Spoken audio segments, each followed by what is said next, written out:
¿Cuántos aquí desean un fuego ardiendo en su interior?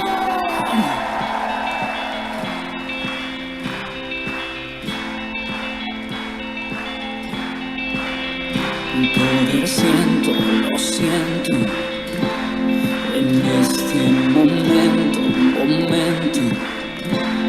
estamos unidos, deseando un despertar.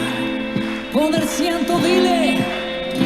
Poder siento, lo siento, en este momento, estamos unidos, deseando un despertar.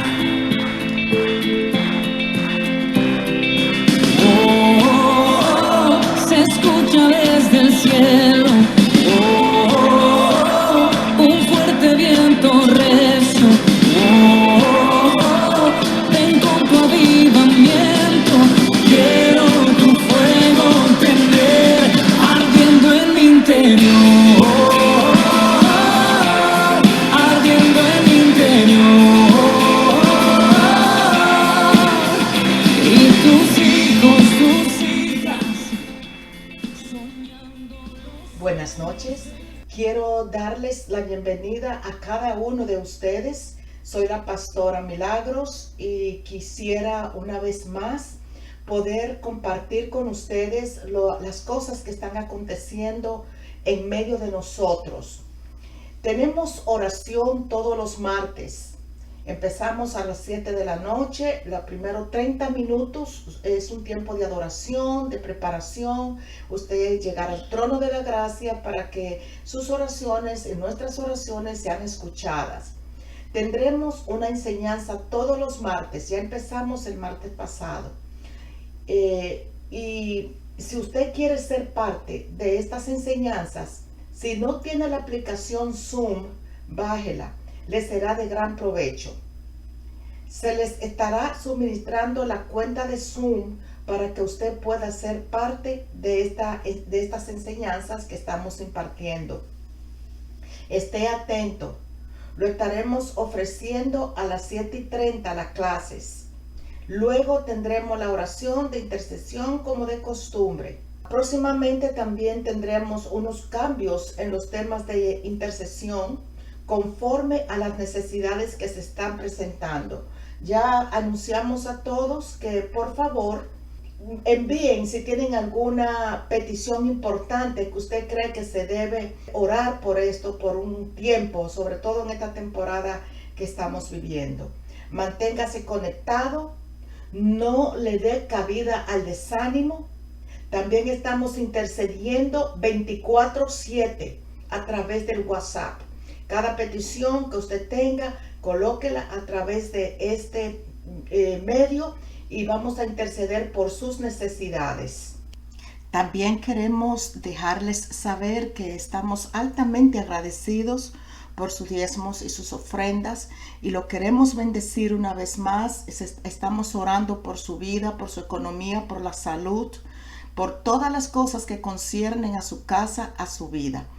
Padre, en el nombre de Jesús, yo bendigo en este instante a cada uno de tus hijos, a cada persona que con tanto amor, dedicación, determinación nos ha estado bendiciendo para que tu casa se mantenga abierta. Yo glorifico tu nombre y te pido que cada uno sea bendecido en salud, que cada uno sea bendecido en provisión, que cada uno sea bendecido en la profundidad y en el conocimiento de tu palabra. Padre, que esta noche la palabra que vamos a develar penetre en los corazones de la misma manera que ha penetrado en el mío, que cada hijo tuyo pueda recibir ese poder sobrenatural que emana de lo alto, esa unción que solamente de tu trono puede venir. En el poderoso nombre de Cristo Jesús lo he declarado en esta noche. En esta noche vamos a hablar sobre la iglesia de Éfeso. Cuando Jesús apareció al apóstol Juan, le hizo referencia a 7 iglesias. Podríamos considerar que las conductas que serían observadas en las iglesias y al mismo tiempo las amonestaciones que Jesús les hace a esas iglesias, juntamente con los elogios y admiración, nos corresponden a nosotros en este tiempo. El Señor le entrega un mensaje al apóstol Juan, el cual debería ser escrito para todos los encargados de las iglesias de aquel tiempo y de este tiempo que vivimos y de los tiempos venideros. Además, en el capítulo 1, en el verso 3, la palabra de Dios dice que es bienaventurado el que lee y los que oyen la palabra de esta profecía y guardan las cosas en ellas escritas, porque el tiempo está cerca. Y no es coincidencia que de alguna manera en este tiempo algunos pastores están hablando sobre esto. Me sorprendí mucho en el día de ayer que me enviaron algo y el pastor empezó a hablar justamente sobre las 7 iglesias. Solamente la mencionó en la información que estaba propiciando, pero el espíritu se va moviendo sobre el espíritu de cada uno de los que estamos frente a alguna congregación. El Señor le da mandato al apóstol Juan. Y dice esto: escribe las cosas que has visto y las que son y las que han de ser después de estas. Y también hace una presentación de Jesús. Él mismo se presenta al apóstol. También el mismo Jesús se presenta al apóstol y dice: no temas, yo soy el primero y el último, el que vivo y estuve muerto. Mas he aquí que vivo por los siglos de los siglos. Y además le dijo: tengo las llaves de la muerte y del Hades. El que tiene la espada de doble filo. Siguió viendo y declarando el misterio. Y le dice, además le dice: te voy a declarar el misterio de las 7 estrellas que has visto en mi diestra y de los 7 candeleros de oro. Este es el misterio. Las 7 estrellas son los ángeles de las 7 iglesias. Esto significa que Jesucristo tiene control de las iglesias y de sus líderes, por cuanto las 7 estrellas representan a los líderes o vocero de cada una de estas iglesias. Y los 7 candeleros que ha visto son las 7 iglesias. Hermanos, hermanas, somos luz para las naciones. Por tanto, prestemos atención al mensaje de Dios para su casa de adoración. Hemos hablado de la iglesia de Tiatira. La queja contra esta iglesia es que toleras que esa mujer Jezabel, que se dice profetiza, enseñe y seduzca a mis siervos a fornicar y a comer cosas sacrificadas a los ídolos. Hablamos también de la iglesia de Sardis. Esta era una iglesia de que tenía apariencia de que vivía, pero estaba muerta, y se le indica que debería avivar la llama de aquellas cosas que aún tenían un poco de vida. En el capítulo 1:9, Juan se presenta como uno que es nuestro hermano y copartícipe nuestro en la tribulación, en el reino y en la paciencia de Jesucristo. Esta noche voy a hablar de la iglesia de Éfeso, después de haber hecho un pequeño recuento de las cosas que Jesús le indica al apóstol Juan. Así que hablaremos de esta iglesia de Éfeso, y esta iglesia es aquella que dejó el primer amor. Pero vamos a ver cómo Jesús se presenta a esta iglesia en Éfeso. En el verso 2:1, capítulo 2:1, escribe al ángel de la iglesia en Éfeso: el que tiene las 7 estrellas en su diestra, el que anda en medio de los 7 candeleros de oro, dice esto. Jesús se presenta como aquel que camina en medio de las iglesias, en medio de las estrellas de las iglesias. Entonces le dice, las 7 estrellas son los ángeles de las 7 iglesias. Se refiere a los pastores. Los 7 candeleros son las 7 iglesias. Se refiere al grupo que está bajo esa protección de ese pastor.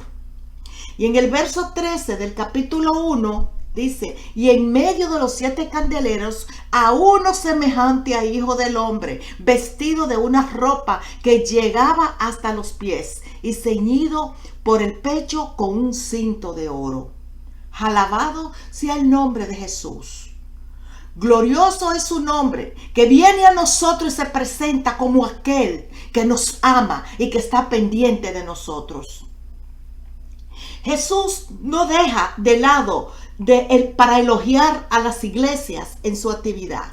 Así que en el capítulo 2, versos del 2 al 3, Jesús dice, yo conozco tus obras y tu arduo trabajo y paciencia, y que no puedes soportar a los malos, y has probado a los que dicen ser apóstoles y no lo son, y los has hallado mentirosos.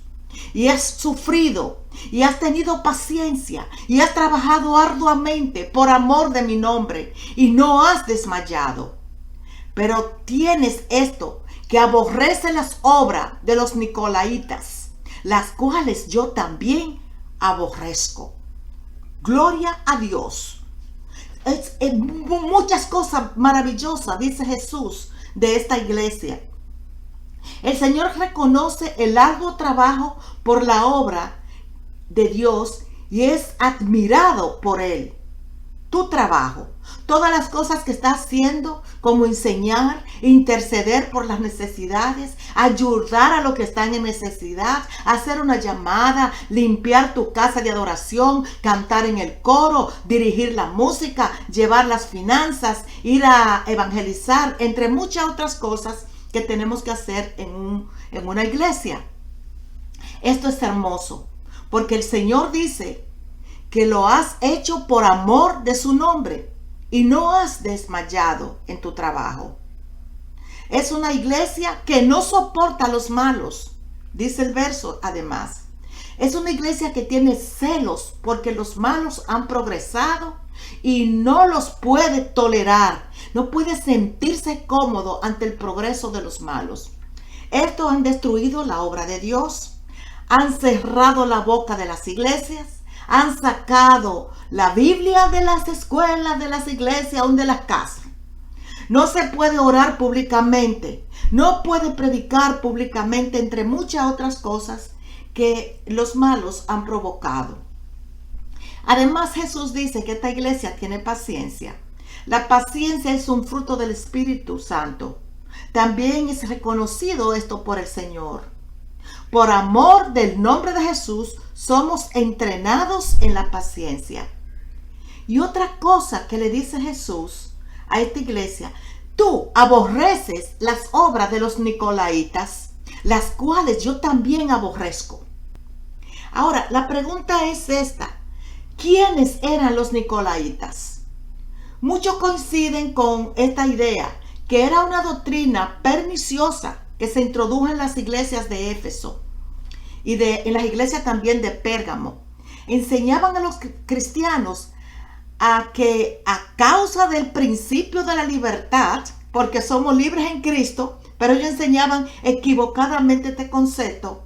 Ellos podían consumir carnes ofrecidas a los ídolos y permitirse actos inmorales.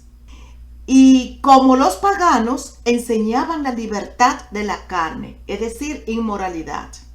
Observe que se refiere a la doctrina, no a las personas. Le dice que la doctrina de los nicolaitas, no está diciendo las personas, porque las personas siempre son amadas por el Señor. Es la conducta lo que él desprecia. Primera de Timoteo 1, del 3 al 4 dice: tal como te rogué al salir para Macedonia. El apóstol Pablo le está hablando a Timoteo. Y vuelvo a leer el verso.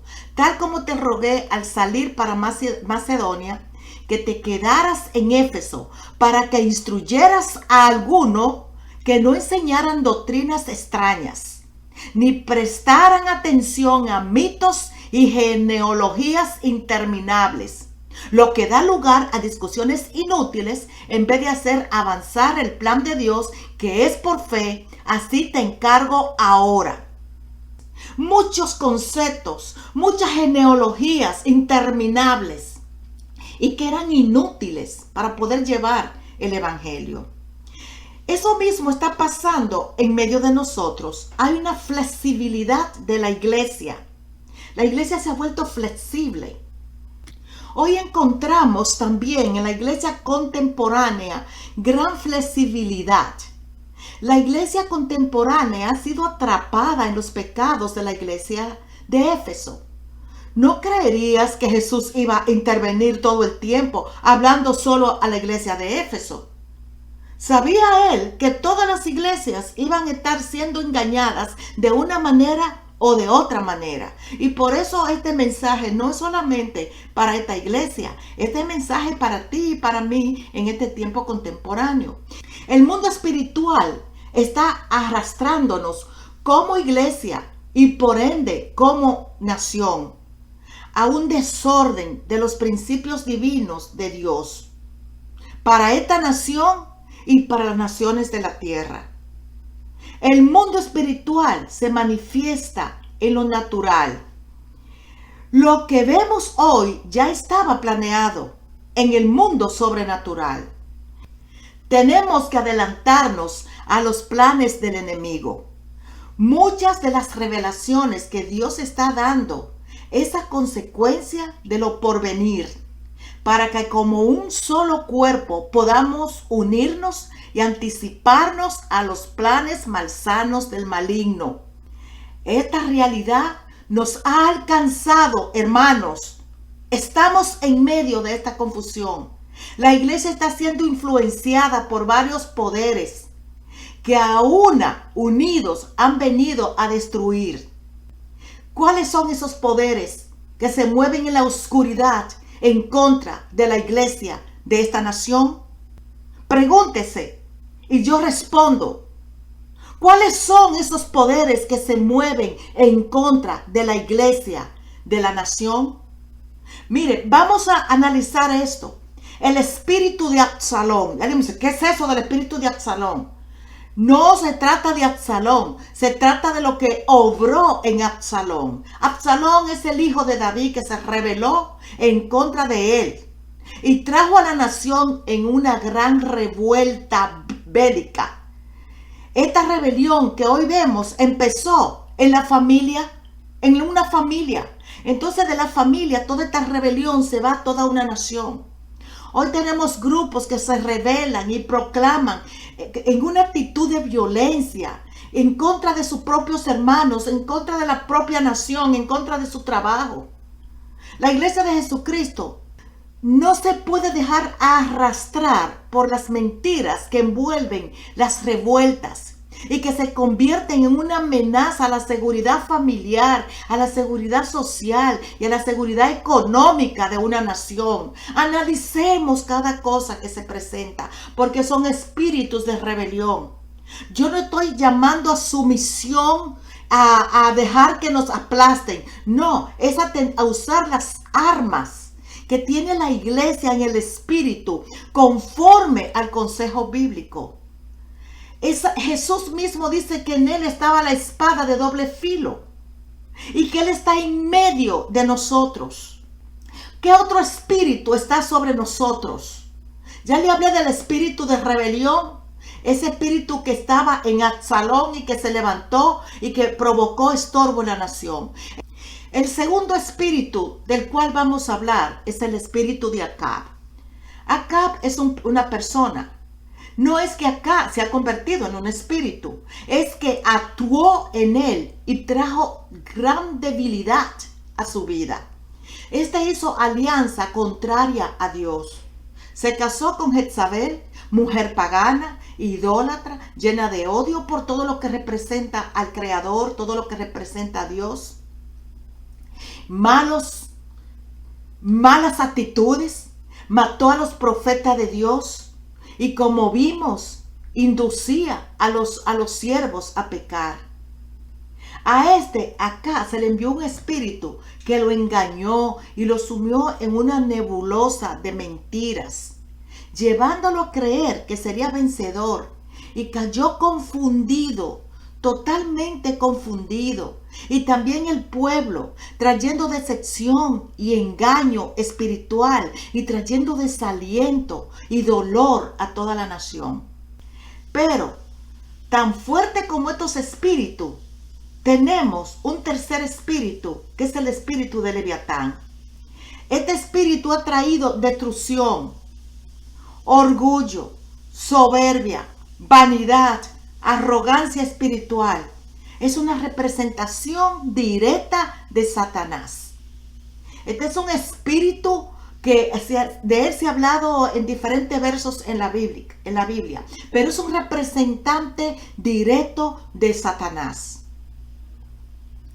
Los medios de comunicación se han confundido, la nación toda se ha confundido porque este espíritu está obrando. Un día se nos dice que el COVID-19 será vencido en el mes tal o cual, que el medicamento tal o cual es el que sana, que la culpa del COVID-19 se inició y que es culpable la China. Otra vez que es una mentira que existe el COVID-19, que esto no es verdad, que no están muriendo personas en el mundo. Estamos viviendo tantas confusiones y mentiras y mezclado con la verdad, que estamos en una nebulosa. Este espíritu trae consigo todo lo opuesto a la verdad de Dios. Trae oscuridad, una nube pesada y tan gruesa que la luz se filtra apenas, porque casi no se puede ver. Ha traído confusión en los matrimonios y destrucción en los matrimonios. Mala interpretación de las ideas que salen a la luz. Son torcidas, retuerce la verdad para que aparezca como una mentira. Y el cuarto espíritu del cual vamos a hablar es el espíritu de Jezabel. Este está en acción permanente y actúa conforme se le permite y actúa con Leviatán. Son amigos íntimos para destrucción. Estamos frente a una gran guerra espiritual, hermanos. La nación está bajo todos estos poderes. Y luego de esos poderes se desatan otros espíritus destructores dirigidos por ellos. Esta Jezabel es la portadora de la inmoralidad.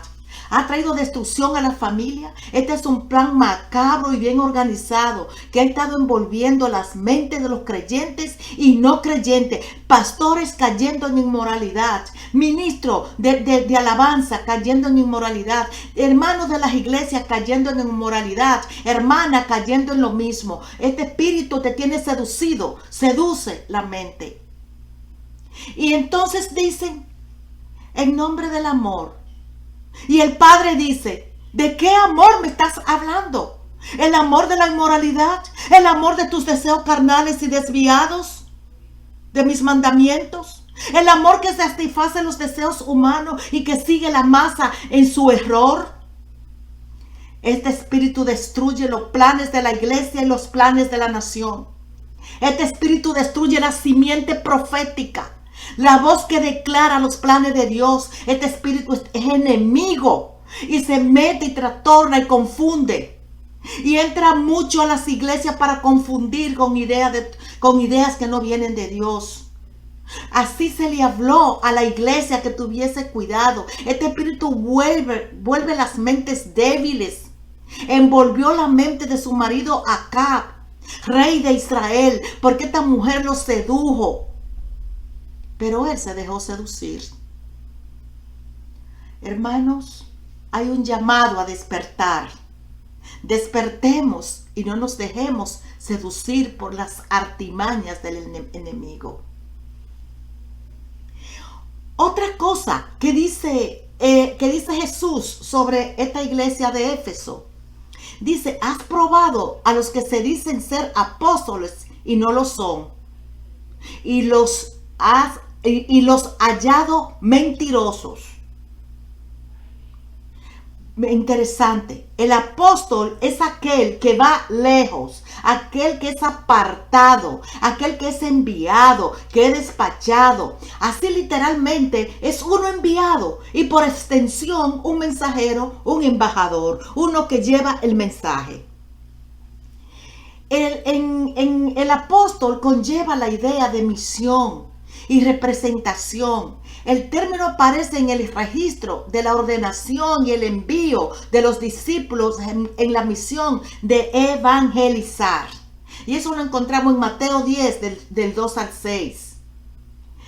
Pero, ¿qué está pasando? Que muchos se autodenominaron ser apóstoles en esa iglesia como en la iglesia de hoy.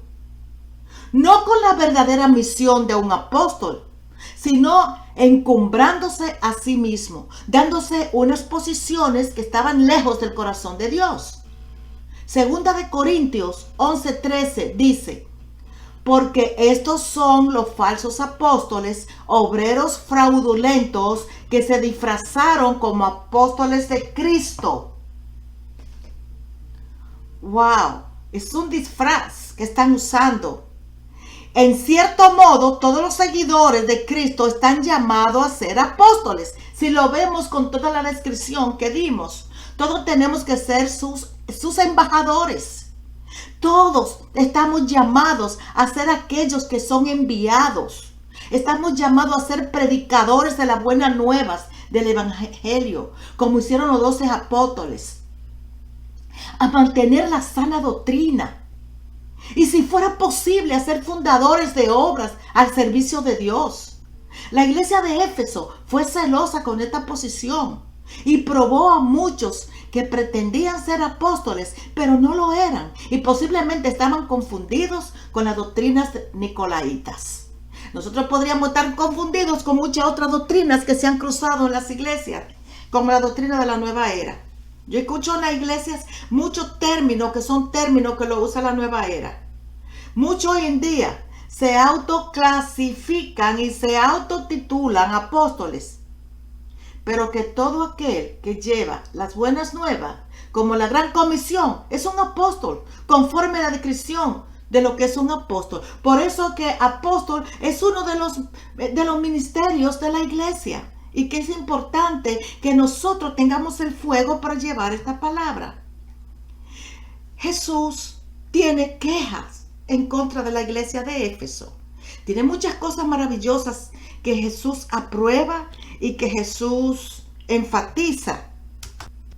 Y Jesús dijo a la iglesia en el verso 4: pero tengo contra ti que has dejado tu primer amor. Tremendas cosas. Una iglesia tan ocupada, tan llena, tan productiva, y que lo hacía por Jesús, por el amor a Jesús, había perdido el primer amor. Me parece algo como opuesto. Sin embargo, considerándonos ser iglesias, así podríamos estar haciendo todas estas muchas cosas maravillosas y haber perdido la esencia, el primer amor. Solo por inercia o por costumbre podríamos estar haciendo cosas. Al mismo tiempo estar practicando costumbres anticristianas en las iglesias. La flexibilidad del servicio a Dios de los nicolaitas fue arrancando el primer amor a la iglesia de Éfeso. De esto hablamos por los espíritus, los principados que se están moviendo en los aires. Aquella entrega en el lugar secreto se había perdido. Se lanzaron a una caída libre al vacío.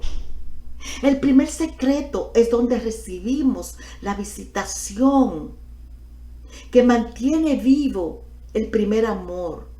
Ese lugar es el lugar secreto de la presencia. Y aquel que olvidado por la iglesia de Éfeso. Ese lugar fue olvidado por la iglesia y podría estar siendo olvidado por la iglesia contemporánea. En el lugar secreto encontramos la llama que aviva el fuego que amenaza por apagarse. Ese fuego del amor que nos invadió fue desapareciendo, se fue apagando y ya quedó la costumbre. El Señor le demandó a la iglesia de Éfeso y nos demanda a nosotros ese amor primero que nos inundaba y solo queríamos oír su voz y hablar del Señor. El toque, ese toque que había en nuestros corazones cuando nuestros corazones hervían en fuego. Otra consecuencia de perder el primer amor podría haber sido la culpa. La culpa, porque tal vez habían fallado. Esto pudo haberle quitado ese fuego primario de la iglesia en la manifestación de Dios. Pero en la gloria de Dios, en ese lugar santo, los sentimientos de culpas son borrados, son absorbidos por el éxtasis del Señor, por esa profundidad en Él. Hermanos, es importante que nosotros todos evaluemos nuestra conducta delante del trono. Yo podría resumir todo esto diciendo que los hijos de la oscuridad que están en acción son menos que nosotros, los hijos de la luz, porque no son todos los hijos de oscuridad que están accionando. Hay gente que está en la oscuridad pero es temerosa de hacer determinadas cosas. Nosotros los hijos de la luz somos mucho más que el grupito que está provocando y que está incitando y que está trayendo todos los problemas. Pero son tan decididos que al mirarlos nosotros, lo vemos como el pueblo de Israel veía los escuadrones dirigidos por Goliat el gigante. Y estaban temerosos. No se atrevían a destruir o a confrontar a aquel paladín que hablaba con voz de mando y rugía como león. Pero no era león, era un cachorro sin fuerzas. Un hijo de luz como David pudo penetrar, aunque no se veía esperanza humana, él sí pudo ver, y con el arma del Espíritu, la espada de doble filo, con la asistencia de aquel que camina en medio del candelabro, derribó al enemigo. Hermanos, mercenarios infieles se levantan en contra del pueblo de Dios, en contra de los escuadrones, en contra del ejército de Dios. Seamos entendidos en los tiempos que estamos viviendo. Esta es una hora decisiva para el mundo. No caminaremos en las fantasías del mundo. Levantemos los ojos al trono de la gracia y clamemos por el poder del gran yo soy. Regresemos en medio de Jesucristo, el testigo fiel, el primogénito de los muertos y el soberano de los reyes de la tierra, el que nos amó y nos lavó de nuestros pecados con su sangre. Nuestras quejas no son justificación delante de Él. No nos justifican delante de Él. Paremos con toda queja, porque tenemos el deber, tenemos el derecho, ya se pagó para entrar a Sión, a la ciudad del gran rey. Oremos, hermanos. Padre celestial, delante de tu trono, yo declaro este mensaje delante de tu pueblo y yo te pido que el corazón de cada uno de ellos, de todos los que escuchen este mensaje, sea movido a arrepentimiento y a regresar al primer amor, a ese fuego, a esa llama encendida que había en el corazón allí cuando te conocimos, cuando declarábamos a todos el amor tuyo, que tú nos habías cambiado, que tú nos habías transformado, que ahora se había encontrado la paz. Y cuando se burlaban y se reían, no te importaba las burlas, porque el fuego que había en ti era un fuego tan fuerte, tan arrollador, que muchos bajaban la cabeza y tenían que decir, verdaderamente hay un cambio en ti. Cuando no te dejabas arrastrar por críticas, no te dejabas arrastrar por comentarios, sino que solamente miraba al consumador directamente a los ojos y te perdí en la profundidad de su corazón, oh Ramasorbosoto, y entraba en la presencia del gran yo soy y bebía de su presencia, de su Santo Espíritu. Señor, yo te pido que ese corazón de esta tu casa, nuestros corazones sean transformados, porque llegó el día del gran avivamiento. Tu casa está clamando por ese avivamiento. Todos clamamos por ese encuentro y nos estamos preparando para que así sea. Por eso, Señor, un arrepentimiento profundo, todas las acechanzas, todas las prácticas nicolaitas, todas las prácticas que me apartan de ti, que nos apartan de ti, las vamos a colocar a tus pies para ser perdonados hoy delante de ti. En el poderoso nombre de Cristo Jesús he declarado esta palabra delante del trono. Amén. ¿Cuántos aquí desean un fuego ardiendo en su interior?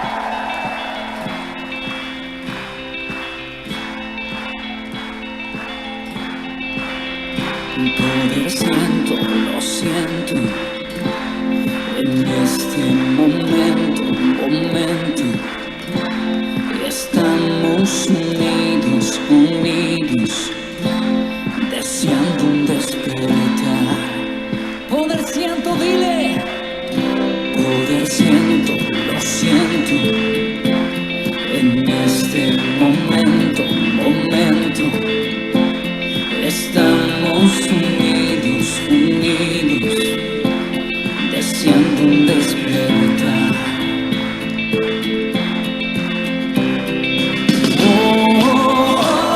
Se escucha desde el cielo. Un fuerte viento recio. Ven con tu avivamiento. Quiero tu fuego tener ardiendo en mi interior. Ardiendo en mi interior. Y tú